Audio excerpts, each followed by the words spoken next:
Despite the fact that in the modern world the power of parliament and the president is much stronger than nominal monarchy, representatives of famous world dynasties continue to remind of the times when the future of the state was decided by one person who was lucky enough to be born into a royal family. Yes, now we have an elected system, but in many countries dynastic traditions are still extremely strong. The history of Europe and the monarchical system are closely connected, and it is simply impossible to imagine one without the other. Nowadays, European monarchies are more of a historical artifact, a reminder of their great heritage. But royal dynasties, though they have lost their power, have not disappeared in the centuries. It is time to remember who of the living Europeans are the descendants of great statesmen, politicians, and generals, and answer the question, where did the royal dynasties of Europe disappear, and have they really disappeared? At the moment, there are more than 200 states in the world, but only 28 of them have a monarchical system. Of these, 13 are in Asia, 3 in Africa, 1 in Oceania, and as many as 11 in Europe. And although there are not so many states with a monarchical system, some of them have a significant impact on international relations and world processes. After all, it is hard to argue with the obvious fact. Great Britain, Spain, Sweden, Belgium, and the Netherlands play a serious role in world politics. And in dwarf European monarchical states such as Liechtenstein, Luxembourg, Monaco, and Andorra, the royal houses have considerable authority within their countries. So which dynasty's descendants are on the throne now? In order to understand who is who, let's remember the largest monarchical dynasties of Europe. So let's curl our fingers: Medici, Liechtenstein, Grimaldi, Habsburgs, and Bourbons. Our narrative starts with the latter. Major houses of the Bourbon family include Spanish branches and the Orleans dynasty. She, by the way, has not interrupted. Today its head is Prince Jean-Charles Pierre-Marie Orleansky, Count of Paris. Another example of perfectly preserved continuity are the descendants of one of the most powerful monarchic dynasties of Europe during the Middle Ages and New Age. Can you guess who we're talking about? The Habsburgs, of course. Now this family has many branches. For example, representatives of the Austrian and Tuscan branches use a short titular form: Archduke of Austria, Prince of Hungary, and Bohemia. And here is an interesting fact. In 2010, Ulrich Habsburg, a third cousin of the very Otto Habsburg, participated in the election of the Austrian president. True, we did not get enough votes and dropped out of the race. Now let's remember the legendary oligarchic Medici family, which ruled Florence from XII to XVI century. Let's say at once, among the representatives of this house were several popes and 2 queens of France. And despite the fact that the dynasty died out in the XVI century, today there are 8 descendants of the family on the male line. At the moment, the head of the house is Ottaviano de' Medici Toscana di Ottaviano. Unlike other representatives of noble families, he is not engaged in politics, but actively fights for the preservation of historical monuments of Italy. The Liechtensteins, unlike the Medicis, on the contrary, throughout history have acted slowly, cautiously, helping the powerful, creating successful alliances, easily changing religion, strengthening their influence. They are still very attentive to dynastic ties, marrying only to noblemen of the pillar. The Grimaldis, one of the 4 families that ruled the Republic of Genoa and then settled in Monaco, preferred to do the same. True, the Grimaldis are somewhat different now. The current Prince Albert and his sisters are descended from the marriage of Count Polignac to the illegitimate daughter of Prince Louis II, head of the principality from 1922 to 1949. But Albert's lack of nobility is more than repaid by the publicity working for the principality. If you've been listening to us carefully, you probably already noticed we haven't mentioned a very important house, whose representative has only recently left the throne. And that's because the British branch of the Saxe-Coburg-Gotha dynasty, known to all of us as the Windsor dynasty, is worth talking about in a little more detail. So the most important queen of Europe, of course, as you have already guessed, we are talking about Elizabeth Alexandra Mary, or simply Elizabeth II. She is the eldest daughter of King George VI, who reigned from 1895 to 1952, and Lady Elizabeth Bowes-Lyon. It is probably not even necessary to mention the obvious. Elizabeth I was one of the most powerful women in the world, the head of the Windsor dynasty. Elizabeth I was the oldest monarch in the country's history, as well as the oldest head of state in the world.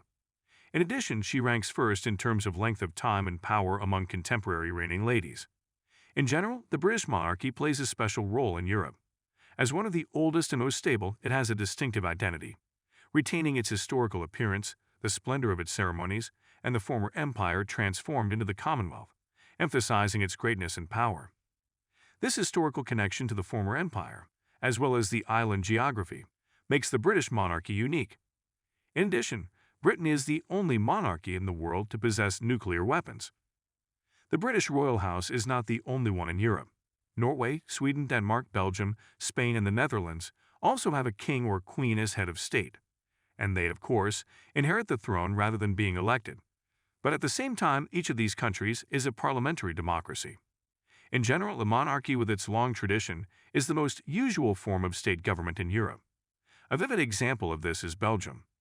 Here the monarchy was founded in 1830, simultaneously with the emergence of a new state. To this day, the royal house remains a decisive unifying factor for the two peoples, Walloons and Flemings. However, Albert II, unlike the British Queen, rarely spoke in public and was mostly silent. His successor, Philip, who took the throne on July 21, 2013, on the contrary, is very active. He is the honorary chairman of the Belgian International Trade Service and also founded a foundation aimed at bringing together the different linguistic communities of Belgium. In addition, Philip became an honorary doctor of the Catholic University of Leuven in 2002. Let's move on down the map. What do we have in the Scandinavian countries? In Denmark, according to the Constitution of June 5, 1953, the head of state is the king, since January 1972. Queen Margrethe of the Schleswig-Holstein-Sonderburg-Glücksburg dynasty. This is a branch of the Oldenburg dynasty of German origin. The direct line of the Oldenburgs reigned in Denmark from 1448 to 1863, but to the younger branches of this house belong no less familiar rulers, the last of whom abdicated in 1917. Of course, we are referring to the Romanovs, and yes, they are indeed related to the Oldenburgs since 1762. By the way, Queen Margrethe represents the oldest royal dynasty in Europe. In Norway, kings have ruled since the Middle Ages. True, since 1370 for a long time, Norwegian monarchs came from another country. After all, until 1905 Norway was part of Sweden. Then the monarch in Norway became the grandson of the Danish king. Only since 1991, the country has been ruled by a king born in Norway, Harald V. The elderly monarch, who is now 84 years old, was a professional athlete in the past. He was fond of sailing and repeatedly participated in the World Championships, Europe, and even the Olympic Games. In Sweden, King Carl XVI Gustaf has been on the throne since 1973. However, his wife is better known to many, Queen Sylvia. German publications especially often and willingly emphasize her origin, because Sylvia Sommerlath is German, and they met the king during the Olympic Games in Munich in the summer of 1972. But the role of the rightful monarch in the modern history of Sweden is often forgotten. And for nothing, after assuming the throne, young Carl closely followed the development of various spheres of Swedish society, visiting all sorts of agencies, organizations, and institutions, and made a lot of efforts for the development of the state. Now many kings and queens are already at retirement age. Therefore, in all European monarchies in the next 10 to 20 years, we should expect a change of generations on the throne. There are successors to the throne in all countries, and the continuation of the dynasty is assured. However, at the moment, persons of royal blood do not have to marry princes and marry only princesses. In fashion, marriage with commoners. Experts explain this trend simply. So the royal families are trying to emphasize their closeness to the people. In the past, in order to retain and strengthen the power, had to look for a couple among equals. This led to the fact that all royal families became relatives. And now, as we have already seen, a lot of effort has to be spent to understand the intricacies of dynastic lines of European dynasties. Thus, the monarchical system of power has not outlived itself, although it is often called a glimmer of the past in the modern world. Rather, it has been seriously modernized, adapted to the changed conditions, and, as practice shows, is quite ready for new transformations. Yes, modern constitutional monarchies differ significantly from their historical counterparts. But the very essence of the monarchy has not changed much, and modern monarchs try as much as possible to meet the requirements that were put forward to their predecessors many years ago.